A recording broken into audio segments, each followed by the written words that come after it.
Welcome back. आप देख रहे हैं एटी मनी बनो अपना फाइनेंस मिनिस्टर। मैं हूं आपके साथ कविता थपलियाल और अब सीधा हम रुक करेंगे दर्शकों के सवालों की ओर। हमारे खास मेहमान भी हमारे साथ जुड़ गए हैं। वाइस इन्वेस्ट एडवाइजर के सीईओ हेमंत रुस्तगी और उनका सिक्योरिटीज़ के सीएफपी हर्षवर्धन रुंगटा हमारे साथ जुड़ गए हैं। आप दोनों का स्वागत है आज की इस खास पेशकश में। दिन काफ़ी खास क्योंकि बाजार में गिरावट का आलम रहा और इसी चिंता को लेकर कुछ दर्शकों ने हमें अपने सवाल भी भेजे हैं और एक एक करके उनके सवाल शो में शामिल करते हैं, उनकी फाइनेंशियल प्लानिंग भी करते हैं। हेमंत जी, पहला सवाल आपके लिए होगा। कपिल मल्होत्रा दर्शक हमारे साथ फोन लाइन पर हैं। मल्होत्रा साहब नमस्कार, कहाँ से बोल रहे हैं सर? नमस्कार कविता जी, मैं दिल्ली से बोल रहा हूँ। दिल्ली से बोल रहे हैं सर, बताइए आज का बाजार देखा आपने? हाँ मैडम, बाजार में तो आजकल डेली काफी वॉलेटिलिटी चल रही है, काफी ऊंचाई, कभी नीचा कभी ऊपर नीचे ही चल रहा है मार्केट काफी। और बिल्कुल इस मार्केट को देखते हुए मैडम मैं आपसे, आपके एक्सपर्ट से पूछना चाहता हूँ कि मैं पिछले 6 साल से म्यूचुअल फंड में इन्वेस्टमेंट कर रहा हूँ। ठीक है। और मैंने आपको अपनी डिटेल्स भी भेजी हुई हैं जिन जिन फंड्स में मैं आपको जिसमें इन्वेस्टमेंट कर रहा हूँ। और लास्ट 6 ईयर से मैं उसमें इन्वेस्टमेंट कर रहा हूँ और जिसमें लमसम मेरी इन्वेस्टमेंट 10 से 11 लाख रुपीस की है और जिसकी फंड वैल्यू इस समय मौजूदा वैल्यू 16.5 लाख रुपए है। ठीक है, ओके। तो जो फंड्स मैंने आपको मैडम आपको सारे फंड्स के नाम भेजे हुए हैं, तो मैं आपके एक्सपर्ट के थ्रू ये पूछना चाह रहा हूँ कि अभी मेरी एज 42 ईयर्स है, तो मैं अपनी रिटायरमेंट की प्लानिंग के लिए जैसे 60 ईयर्स के बाद मेरे को my goal is around 1.5 crore और 2 करोड़। ठीक है। से मैं जानना चाहता हूँ कि जो मैंने फंड्स ले रखे हैं वो ठीक हैं, क्या मैं इन्हीं को कंटिन्यू करूँ या इनमें से कुछ रिप्लेस करूँ, कुछ चेंजेस करना चाहें? ठीक है, ठीक है। मुझे ये बताएं कि लमसम आपने कुछ ही फंड्स में किया है ना और बाकियों में आपकी एसआईपी चल रही है? मैडम एसआईपी मेरी सब में चल रही है और जब मैंने ये सब फंड शुरू किए थे बिफोर 6 ईयर, तो मैंने सब में लमसम अमाउंट, सब में स्टार्टिंग में लमसम, सब में किसी में 20,000 किसी में 25,000, सब में लमसम डाला हुआ है सब में। और उसके बाद साथ में इसमें 1000 पर मंथ का एसआईपी है और किसी में 1500 रुपए के महीने का एसआईपी है। लमसम सब में है, सब में स्टार्टिंग पॉइंट पे मैंने लमसम सब में डाला था। चलिए ठीक है, यहाँ पर बताते हैं आपको क्या बदलाव करने चाहिए। हेमंत जी, तो मेरे ख्याल से 6 साल से इन्होंने हर महीना एसआईपी की शुरुआत तो की है, लेकिन इनके पास 8 फंड्स हैं जिसमें कुछ फंड्स में इनकी एकमुश्त इन्वेस्टमेंट भी है और कुछ में ये एसआईपी के ज़रिए भी निवेश कर रहे हैं। गोल को लेकर इनके पास क्लैरिटी है, तो ये अच्छी बात है। हालांकि ये गोल इनको शायद अगर रिव्यू करना पड़े तो कर सकते हैं इन्फ्लेशन को ध्यान में रखते हुए। लेकिन मुझे बताएं कि 8 फंड्स क्या ही है होना? कविता, इनके फंड के बारे में बात करने से पहले मैं एक चीज़ कहना चाहूँगा। आपने शुरुआत की थी, हम मार्केट की वॉलेटिलिटी की बात कर रहे थे कि क्या चिंता है इन्वेस्टर्स को। 6 साल से इन्वेस्ट कर रहे हैं, 18 ईयर्स इनके पास हो रहा है, 24 साल का टाइम होराइजन है। कपिल जी जैसे जो इन्वेस्टर्स हैं, मुझे लगता नहीं उनको मार्केट वॉलेटिलिटी से बिल्कुल भी घबराना चाहिए, क्योंकि इतने लंबे समय के लिए आप डिसिप्लिन तरीके से जब इन्वेस्ट करते हो तो आप यकीन मानिए कि बहुत हेल्दी रिटर्न आपको अपने टाइम होराइजन कंप्लीट करने तक मिलेगा। ऑफ कोर्स कंडीशन ये है कि आप मार्केट की गिरावट से घबराएं नहीं और उस इन्वेस्टमेंट को कंटिन्यू करते रहें, जो ये कर रहे हैं। अगर हम इनके पोर्टफोलियो पे आते हैं, इन्होंने कहा कि इनका जो एक्यूमुलेटेड कॉर्पस है अभी तक वो करीब 16,50,000 बना है पिछले 6 साल में। अगर मैं उसको लेके चलूं पहले, क्योंकि 18 ईयर्स इनके पास और है और मैं सिर्फ 12% का अगर मैं रिटर्न मान के चलता हूं यहाँ पे, जबकि मुझे लगता है कि और 18 साल है तो पोटेंशियल ज्यादा है, लेकिन थोड़ा कंजर्वेटिवली अगर हम एस्टिमेट करें 12% के हिसाब से, तो यही जो इन्वेस्टमेंट है इनकी 1 करोड़ 27 लाख हो जाएगी। इसके अलावा जो इन्वेस्टमेंट कर रहे हैं 9,000 की, वो अगर 18 ईयर्स तक कंटिन्यू करते हैं तो फिर और ये 70-72 लाख ऐड कर पाएंगे। तो इनका जो गोल है 1.5 करोड़ से 2 करोड़ का, वो मुझे लगता है, जैसे मैंने पहले कहा, अगर ये कंटिन्यू करते हैं अपने प्रोसेस को तो ये डेफिनेटली पूरा कर पाएंगे। अब मैं आता हूं नंबर ऑफ फंड्स की तरफ। बिल्कुल देखिए, 9,000 के लिए 8 fund, definitely this is a case of over diversification. इसमें ओवर डाइवर्सिफिकेशन ही नहीं है, इनफैक्ट पोर्टफोलियो काफी एग्रेसिव बनाया है Kapil ji. 4 fund small cap के हैं, एक मिड कैप का फंड है। इतने सारे स्मॉल कैप फंड, इतना हायर प्रोपोर्शन पोर्टफोलियो का कहीं ना कहीं आपके पोर्टफोलियो को ज्यादा एग्रेसिव बनाता है। ये बात सही है कि इस सेगमेंट में काफी पोटेंशियल है रिटर्न का, लेकिन मुझे लगता नहीं कि इक्विटी खुद से जब एक इतनी एग्रेसिव एसेट क्लास हो तो आपको अपना पोर्टफोलियो इतना एग्रेसिव बनाना चाहिए। तो मैं चाहूंगा थोड़ा सा पोर्टफोलियो का कंसोलिडेशन करें। तो मैं कहूंगा इसमें जो एग्जिस्टिंग फंड है आपकी, जैसे यूटीआई फ्लेक्सी कैप है, उसमें आप 4,000 रुपये इन्वेस्ट कीजिए। उसके अलावा एसबीआई मिड कैप जो है उसमें 3,000 इन्वेस्ट कीजिए और कैनरा रोबेको जो स्मॉल कैप फंड है उसमें 2,000 इन्वेस्ट कीजिए। तो जो एक्सपोजर आपको डिफरेंट सेगमेंट में मिलना चाहिए वो मिलेगा और जो कंसिस्टेंटली परफॉर्मिंग फंड है उनके अंदर आपकी इन्वेस्टमेंट होगी। तो जैसा मैंने कहा, आप टारगेट डेफिनेटली पूरा करेंगे, पोर्टफोलियो कंसोलिडेशन थोड़ा करेंगे तो डेफिनेटली आपके लिए सही रहेगा। मल्होत्रा जी कोई सवाल पूछना चाहते हैं हेमंत सर से? कपिल अभी सुना है चलिए, हेमंत जी शायद को, फोन तो जी, मुझे कुछ जी। फंड्स कम करने चाहिए इनमें से। हाँ, तो मैडम इनमें से कौन सा फंड मैं जिसको एडजस्ट कर दूं, ये पूछना चाहता था। हेमंत जी। मैंने बताया आपको, आपके पास कुल मिला के 8 फंड हैं और 4 फंड जो है स्मॉल कैप फंड है, तो काफी एग्रेसिव पोर्टफोलियो। मैंने कहा आप अपने एग्जिस्टिंग फंड में से 3 फंड को रखिए आप, UTI flexi cap, SBI mid cap और कैनरा रोबेको स्मॉल कैप। और उनमें आपको मैंने ये भी बताया कि कितना कितना इन्वेस्टमेंट आप कीजिए ताकि सही बिल्कुल। तरीके से पोर्टफोलियो में उसको रिवॉर्ड पे जो बैलेंस होना चाहिए वो आपके पोर्टफोलियो में आ जाए। चलिए, मैं चाहूँगी कि मल्होत्रा साहब आप हमारे चैनल के यूट्यूब पर जाएं और आज का शो वहाँ पर अपलोड हो जाता है। अगर आपने सलाह का कोई पॉइंट मिस किया है ना, तो आप वहाँ पर जाकर सुन सकते हैं। हम आगे बढ़ेंगे और मनीष हमारे दर्शक फोन लाइन पर हमारे साथ हैं। मनीष जी नमस्कार। जी नमस्कार कविता जी, कैसे हैं? मैं बिल्कुल ठीक, थैंक यू। आप कैसे हैं, कहाँ से बोल रहे हैं? मैं दिल्ली से बात कर रहा हूँ। और बताइए, आप कहाँ काम करते हैं सर? प्राइवेट जॉब कर रहा हूँ। तो एक्चुअली मैंने आपको अपना पोर्टफोलियो सेंड किया था, राइट? जी, तो 3 पोर्टफोलियो है फंड्स हमारे में मैंने पास। जी, तो 3 हाँ। फंड्स में मैंने इन्वेस्ट किया हुआ है और एक लार्ज कैप, एक फ्लेक्सी कैप और एक एग्रेसिव हाइब्रिड फंड है। तो ठीक बस है। थोड़ा सा यही था क्योंकि उसमें मैं इन्वेस्टमेंट कर रहा हूँ और जैसे कि मार्केट आज डाउन है इतनी, तो थोड़ा सा वही था कि ये गाइडेंस लेनी थी कि क्या ये पोर्टफोलियो सही है या नहीं है। तो उसके लिए मुझे आपका टाइम होराइजन 10 साल का है, तो 10 साल के बाद आपकी कोई खास ख्वाहिश है कि इतना कॉर्पस आपको इकट्ठा करना है, क्योंकि तब हम आपको बता पाएंगे कि आपका जो निवेश है क्या वो पर्याप्त है या नहीं? नहीं, एक्चुअली मैंने ऐसे कोई डिसाइड नहीं किया, बस बट सेविंग्स करना मेरा पर्पस है। वेल्थ क्रिएशन आप मान सकते हैं। कोई ऐसा पर्टिकुलर मेरा कोई अमाउंट माइंड में नहीं है। चलिए, तो वेल्थ क्रिएशन आपका गोल है, हालांकि थोड़ी सी और क्लैरिटी होती तो बेहतर होता। लेकिन हर्ष बताएं, अब इनके लिए क्या रणनीति होगी?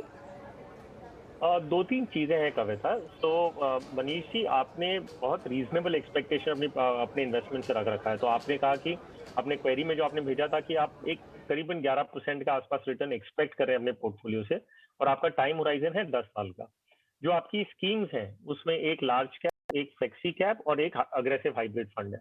सो ये जो पोर्टफोलियो कंस्ट्रक्शन है, आपकी रीजनेबल एक्सपेक्टेशन फ्रॉम मार्केट है और जो टाइम होराइजन है आपका, तो उसकी वजह से आपको अपने पोर्टफोलियो में कोई भी मार्केट रिलेटेड चिंता करने की जरूरत नहीं है। मार्केट अभी गिरा हुआ है, ठीक है, नो प्रॉब्लम, क्योंकि आपका टाइम होराइजन 10 साल का है। आप एसआईपी के जरिए इन्वेस्ट कर रहे हैं, आप लमसम इन्वेस्ट नहीं कर रहे हैं कि आपको टाइमिंग थोड़ा बहुत ध्यान देना पड़े। आप एसआईपी के जरिए इसीलिए करते हैं कि मार्केट के हर साइकिल में आप इन्वेस्ट करते रहें। 10 साल का आपका टाइम होराइजन यहाँ से आगे के लिए है, तो आपको अलग अलग मार्केट साइकिल देखने मिलेंगे और हर मार्केट साइकिल में आप पार्टिसिपेट करेंगे। तो मार्केट वोलेटिलिटी लेके आपको कोई भी चिंता करने की जरूरत नहीं है। जो पोर्टफोलियो कंस्ट्रक्शन की बात है, बहुत ही अच्छी तरह बैलेंस्ड आउट है। Large cap and flexi cap आपका एसेंशियली जो मेजर कंपोनेंट है वो आपका लार्ज कैप में इन्वेस्टेड है, और मिड एंड स्मॉल कैप में भी आपको एक्सपोजर मिल जाता है क्योंकि आपके पास फ्लेक्सी कैप का फंड भी है। जो अग्रेसिव हाइब्रिड फंड की बात कर रहे हैं हम, ICICI Pru equity and debt fund, इसमें 70% करीबन इक्विटी में इन्वेस्ट हो रहा है और बाकी का डेट में। अब डेट का पोर्शन अगर हम देखें तो credit quality point of view से इसमें लार्जली सॉवरिन या triple A rated, highly rated bonds है, और double A and below rated bonds जो है, जो इन्वेस्टमेंट है, वो करीबन 10% तक ही है। सो ये हो गया डेट साइड का। इक्विटी साइड का जो पोर्टफोलियो फ्लेक्सी कैप अप्रोच है, तो उसमें भी आप देखेंगे कि large, mid and small cap में एक्सपोजर होगा। प्राइमरली लार्ज कैप बेस्ड है, बट इन एनी केस आपका पोर्टफोलियो अच्छा है, कोई भी चिंता करने की जरूरत नहीं है। इनफैक्ट कंटिन्यू करते रहिए, और मार्केट वोलेटिलिटी को देख के तो बिल्कुल भी ना घबराएं, क्योंकि आपकी बाकी सब चीजें अपनी जगह पे हैं।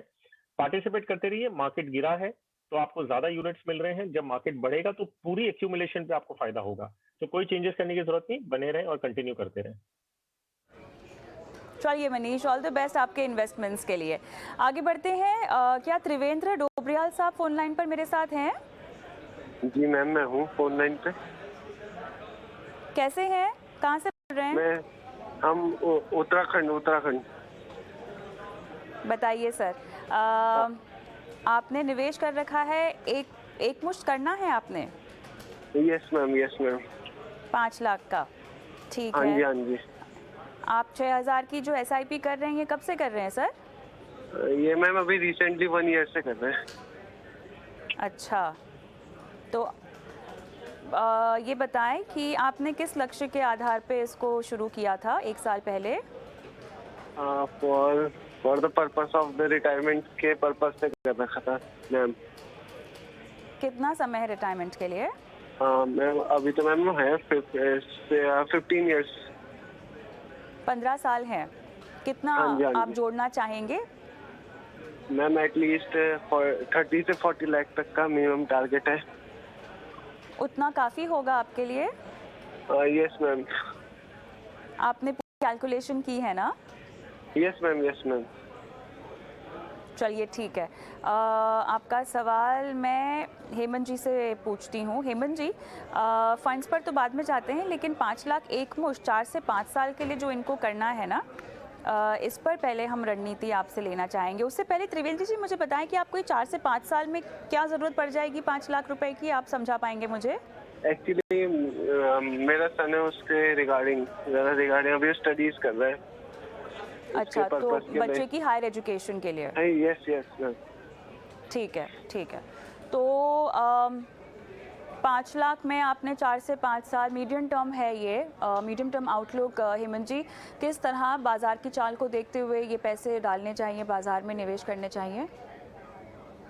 कविता, देखिए 2 इंपॉर्टेंट चीज़ है। उन्होंने कहा इनका टाइम होराइजन जो करीब 5 साल है, और अगर ऑब्जेक्टिव है बच्चों की एजुकेशन के लिए, तो उसमें डेफिनेटली थोड़ी फ्लेक्सिबिलिटी इसलिए रहती है क्योंकि आपको पहले ही साल में पूरे पैसे की जरूरत नहीं पड़ती।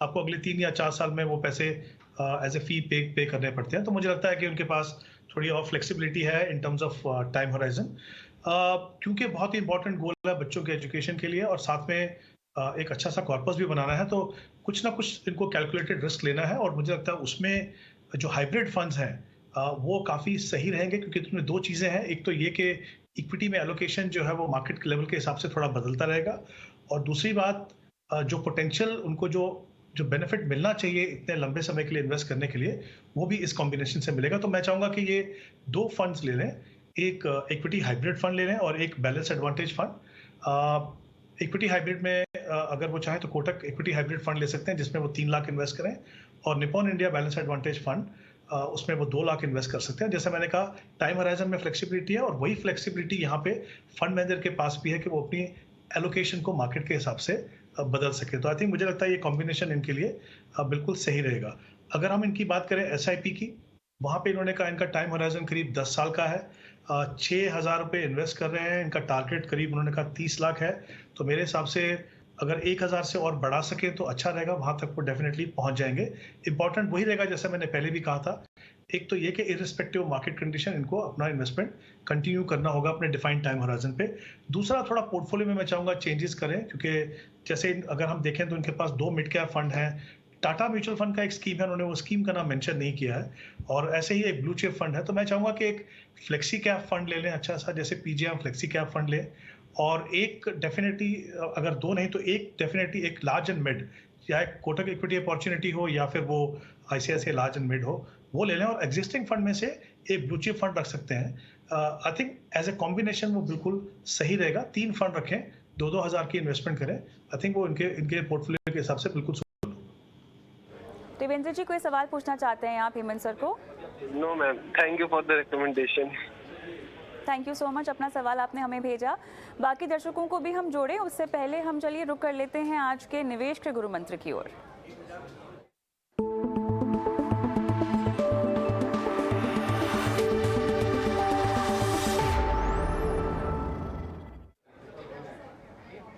हर्ष, बताएं, हफ्ते की शुरुआत तो आज गिरावट से हुई है। अब ऐसे में ऐसा कौन सा गुरु मंत्र है जो निवेशकों को ध्यान में रखना चाहिए?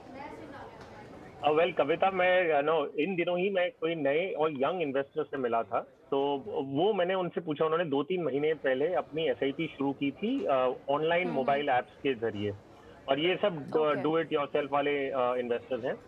तो हाँ। काफी लोग उस ग्रुप में से काफी लोगों ने बोला मैं हमने हमारी एसआईपी अभी रिसेंटली बंद कर दी क्योंकि मार्केट गिर रहा है।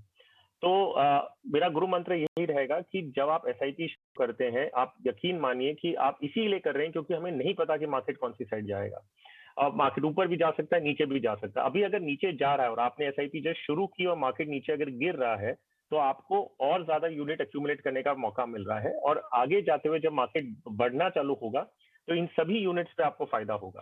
तो मेरा कहना यह है कि मार्केट ऊपर नीचे करते रहेगा, आप एसआईपी के जरिए इन्वेस्टमेंट करते रहें। ये नहीं कि मार्केट गिर रहा है तो बंद कर दें, जब मार्केट वापस स्टेबलाइज होकर बढ़ने लगे तब आप शुरू करें, तो एसआईपी का पर्पस पूरा खत्म हो जाता था। प्लीज अपनी एसआईपी कोई भी मार्केट कंडीशन में बंद ना करें। जो टाइम होराइजन तय किया है आपने, उस हिसाब से अपना इन्वेस्टमेंट करते रहें। हेमंत सर, आपका गुरु मंत्र? कविता, एक बहुत ही इंपॉर्टेंट एस्पेक्ट है पोर्टफोलियो का, जिसका लॉन्ग टर्म में इन्वेस्टर को काफ़ी फायदा होता है, उसके बारे में बोलना चाहूँगा कि कोई भी इन्वेस्टर जो है वो एक टैक्स अवेयर इन्वेस्टमेंट स्ट्रैटेजी बदले, यानी आपकी जो इन्वेस्टमेंट है उसके जो गेन्स हैं उसके ऊपर क्या टैक्स लगने वाला है उसके ऊपर ध्यान रखिए। तो इसलिए इंपॉर्टेंट है कि जैसे आप ट्रेडिशनल इन्वेस्टमेंट ऑप्शन में लगाते हैं पैसा, तो वहाँ पे जो भी इनकम है उस पर आपको टैक्स पे करना पड़ता है। जब आप मार्केट लिंक प्रोडक्ट में आते हैं जैसे म्यूचुअल फंड, तो वहाँ पे आपको अगर डेट में है तो आपको इंडेक्सेशन का फायदा होता है, अगर इक्विटी में तो आपको सिर्फ 10% लॉन्ग टर्म कैपिटल गेन पे करना है। इससे फर्क ये होगा क्योंकि आपके लिए इंपॉर्टेंट ग्रॉस रिटर्न नहीं है, आपके लिए इंपॉर्टेंट ये है कि आपके हाथ में कितना रिटर्न आया, और उसके लिए पोस्ट टैक्स रिटर्न बहुत ही इंपॉर्टेंट है। तो मुझे लगता है लॉन्ग टर्म में अगर आप टैक्सेशन के ऊपर ध्यान दें तो डेफिनेटली आप देखेंगे कि आपके जो पोर्टफोलियो के जो आप एक्यूमुलेशन कर पाएंगे वो कहीं ज्यादा होगा। चलिए, तो ये निवेशक गुरु मंत्र जो आपको अपनी पूरी इन्वेस्टमेंट जर्नी में याद रखना है और इस पर अमल भी करना है। लेकिन चलिए, राजीव शुक्ला हमारे दर्शक फोन लाइन पर हमारे साथ हैं। राजीव जी नमस्कार, कहाँ से बोल रहे हैं सर? हेलो। हाँ जी राजीव जी नमस्कार। नमस्कार जी, मैंने अपना पोर्टफोलियो आपके साथ शेयर किया हुआ है और मुझे अपने पोर्टफोलियो में जानना है कि मेरा पोर्टफोलियो कैसा है। जो एचडीएफसी टॉप 100 हमारा चल रहा है और एक एचडीएफसी का ये चल रहा है हमारा पेंशन सुपर प्लस है, एचडीएफसी का गोल्ड भी है आपके पास फंड, एक्सिस ब्लू चिप भी है, एक्सिस फोकस 25 टॉप 100 है एक, जी हाँ, और एक एचडीएफसी का पेंशन सर बड़े सारे फंड इकट्ठा कर लिए, कब से कर रहे हैं निवेश? मैम ये तो मैं कर रहा हूँ करीब 12-13 सालों से मैं ऑलरेडी कर रहा हूँ इसमें। अच्छा। हाँ जी, अब जैसे मान लीजिए आज की जो मार्केट है, बार बार मार्केट गिर रही है और कभी गोल्ड अप डाउन होता है। गोल्ड में तो कोई फायदा नहीं, जितना हमने इन्वेस्ट किया आज तक उतने का उतना ही बना हुआ है। केवल उसमें अगर हम मार्जिन देखें तो 20 से 25 हजार का हमारा उसमें मार्जिन चल रहा है गोल्ड के साथ में। और जो यंग और इसके अलावा अदर देन जो फोल्ड है एचडीएफसी के अलावा, वो तो थोड़ा फिर भी ठीक चल रहे हैं, लेकिन मार्केट के उतार चढ़ाव पे नहीं समझ में आ रहा है कि मार्केट में निवेशक को इस समय क्या स्ट्रेटजी होनी चाहिए और इसके साथ में हमें अपना पोर्टफोलियो कैसा निवेश करना चाहिए।